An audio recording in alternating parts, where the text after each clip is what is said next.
Chief Learning Officer, obviously learning's a passion for you. What are some of the things that are most critical to you, things that are top of mind? Well, we are trying to do a number of things. One is personalize our learning offerings so individuals get the best learning for them based on their experience, their knowledge, and their job. So that has been a core focus of ours. Second, really to digitize learning and yet make it as interactive and as exciting, or even more so, than the old-fashioned face-to-face learning. So we're trying to take learning to a next level in that regard. And finally, more just-in-time micro-learning. So you can learn more in tidbits, and you can learn continuously and build it into your day without setting aside large blocks of time to learn. And I know time is always one of those elements, despite many people maybe wanting to learn, it's always tough. Sometimes I hear that as a very common excuse, oh, I don't have time to learn. I'm one of those people that loves learning. I have a similar passion for you for learning. What are some of the challenges that you face as a learning officer, and how do you overcome those in trying to help people find more time to learn, or even encourage them to We learn? have a board initiative this year called Time to Learn, where the board has committed that every organization and every employee will learn more than they have in the past, and more time will be made for them to learn. So that's been a big focus of ours as a culture. Second, we really, as a learning organization, try to tie learning to business impact for both the managers and the individuals, so they can see that if they take a course, it's not just for learning's sake, but it is to improve what they do on a day-to-day basis, how well they can help their customers, and really grow their ability and expand their career and accelerate their career. So we try to tie it back to the benefits as much as possible. And the benefits for both sides, benefits for the Yes. business, and obviously the benefits for the individual, because sometimes as an individual you may know inherently, or you think that you're doing well, but it's always good to have some data and information to back That's that true. up. So you've been doing this role for the last 5 years. I'm sure you've seen technology trends move very quickly. What are some of the trends that you're seeing currently in the area of learning, and how that impacts the future of work? I think one of the biggest is data, and data-driven learning and data-driven coaching. So we have been harnessing the power of our data at SAP to assess a person's performance across 100 factors, and then be able to give them a targeted idea of where they could learn the most, what would benefit them the most. It also gives us a chance to analyze the impact of all that we do. So data has really changed the game for us as far as having more business impact, and also really being able to target and pinpoint the learning that an individual needs. It's a game changer. Vamos a hacer una pregunta de diversity and inclusion y la importancia del rol de la mujer dentro del liderazgo en las organizaciones. Do you want solamente para las mujeres o No, lo diversidad en general? inclusión y una enfocada a las Okay. mujeres. Mas, tengo dos preguntas más y una pregunta sobre sí. Okay. Okay, sorry.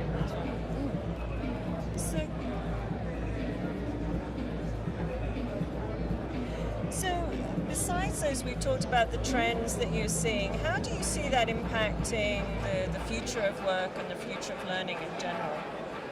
It's very interesting because the future of work is going to be much more fast-paced, because the future of technology is growing at such a rapid rate, and we are all going to live longer, therefore work longer. So we'll have multiple careers, and throughout those multiple careers, what's going to be critical to success going forward is our ability to learn continuously, either learn to a greater depth with greater expertise on topics we are already engaged in, or to reinvent ourselves and learn to create and be employed in new jobs and new professions.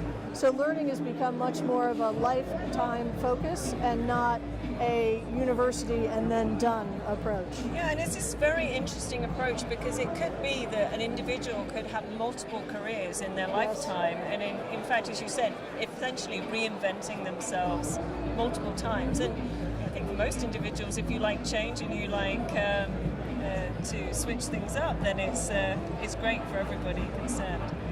Now, one of the topics besides digital transformation that's top of mind is diversity and inclusion. I think a hugely important topic.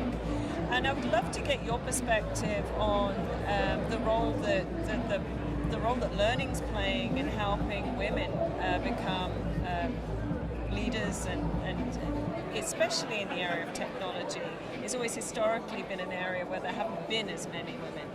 What are we doing at SAP to really help that area?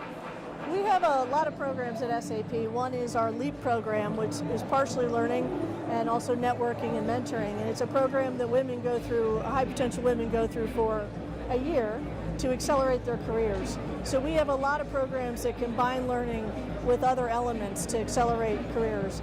We also have a program for early talent that really focuses to accelerate careers, but we ensure that we have a high percentage of women in those programs. So we're trying to, with the next generation, really increase the number of women in technology in companies like SAP so we can really improve the future of companies like SAP.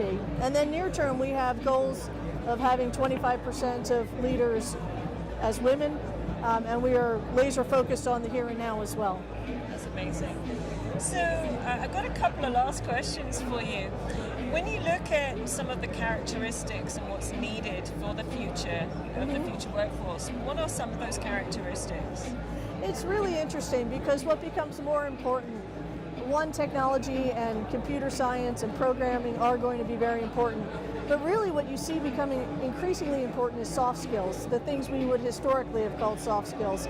Curiosity, teamwork, collaboration, the ability to work in a diverse environment, persistence, grit, all these things that we don't necessarily teach in school become critical to the future and the future of success as the world becomes more automated with machine learning and artificial intelligence.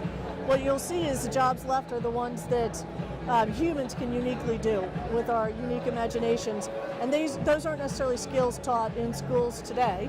And it's skills that we are increasingly teaching at SAP for our own employees, so they are uniquely prepared for the future. So it's amazing that SAP is innovating in the area of learning, innovating in the area of technology. Yes.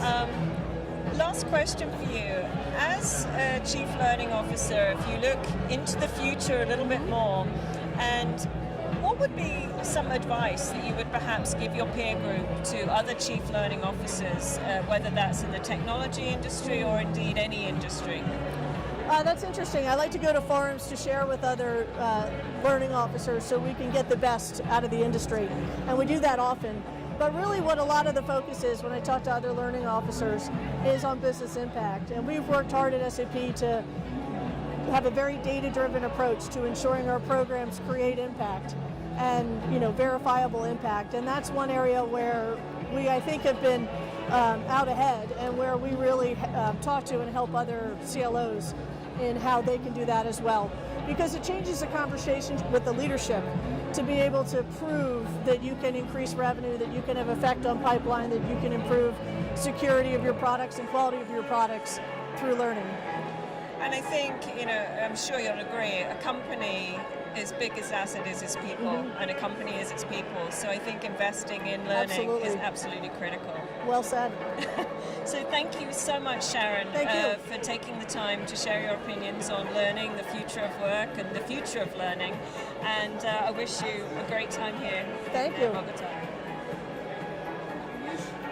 Finish on the again. camera. De nuevo. Okay. What did I say? How did I say? It was great. Was the question I asked you about women, did that come across okay? It came across okay. I don't know if my answer was as good as my others. Your answer was good. I was just the question was fine. whether the question was fine. Yeah. Okay, so how did I start this? I said something about... how important learning was because our people are learning. Yeah, and people, you're really right? right. I mean, you good, were like, okay. it was poetic. Okay. I can't remember the last thing you said because I teed it off the last thing you said. Okay, ready? So, people, you could say a company is made up of people. People are essentially a company, and investing in people and investing in learning and the future of learning is going to be so critical going forwards. I agree. Thank you so much, Sharon Ruddock, for taking the time to be here with us and to enjoy this event, and I hope that you enjoy the rest of your time here in Colombia. Thank you very much. Thank you. Again, because I was looking You at still look at me. You don't know how to not look at me. I know. We have such, we're like best friends now. Yeah, we're like, oh. We forget that there's All a right, camera. don't look at me. We'll try it really. The last one, and for the closing, It's always a pleasure to have you here. Thank you so much. Welcome to Colombia. And thanks for being back. That's what I did. Always look at the camera. We're best friends now. Look at him. You're actually- thanking him.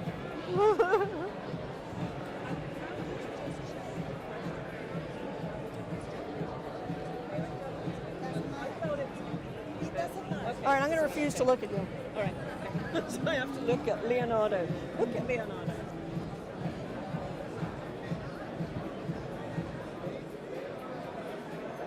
So a company is made up of people, essentially, at its heart, and it's so important to invest time in learning and helping your people grow, because essentially you're therefore helping your company grow. Sharon Reddick, thank you so much for taking the time to be with us here in Colombia. I wish you the again.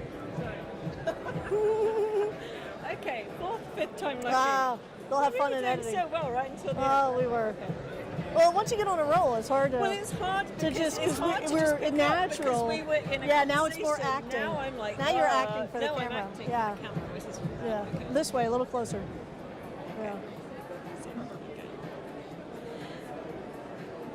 People are what makes up a company, and obviously by spending time and energy in. Maybe you don't have to do that part Key again. Maybe point. you just need to do the thank you again. Okay. Ready? 3. People are so important for a company. Essentially, a company is people. And by investing time and energy in our people, we can only, for the future, make our companies run better. Sharon Reddick, thank you so much for being here in Colombia. It's been a pleasure having you here. I know that you've spent a lot of time, one-on-ones, a lot of meetings with our customers, clients here, and our partners. Thank you so much, and have a wonderful time for the rest of your time. Thank you very much. It's been a pleasure. Thank you.